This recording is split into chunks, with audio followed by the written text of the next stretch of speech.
Разликата е незначителна од предходниот каталог. Ги задржавме старите елементи му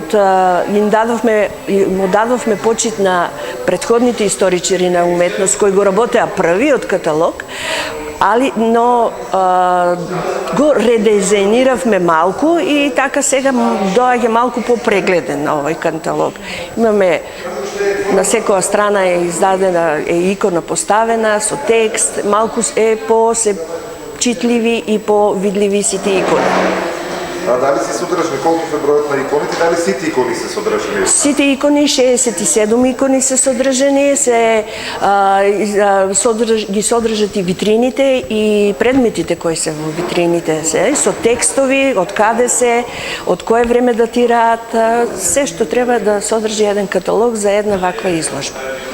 Потребата за повторно да се издаде, затоа што предходниот е распродаден во рекордно време и го немаме, а и повод беше 20 годишнината од отварањето на изложбата. Тоа беше минатата година, значи 2020, но пандемијата го спречи тој настан и така да оваа година оддаваме еден почит на 20 годишнината од отварањето на изложбата и со новиот каталог го правиме тоа. Доста значена реализацијата. Во времето кога се отвори оваа галерија на икони, тоа беше втората галерија на икони во Република Македонија која е отворена. Тука се содржат некаде околу 67 икони од 19 век. Имаме две значени од 15, Света Богородица Елеуса и Свети Атанасије Велики од 17 век. Она сето друго е од 19 век.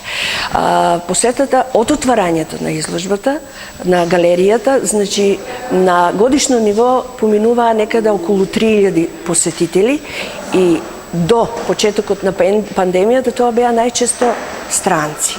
Групи кои ги посетуваа црквата Свети 15 и Верополски веначеници и воедно и галеријата на икони. И тоа е една значајна бројка за посетители и за промовирање на нашето културно наследство во светот.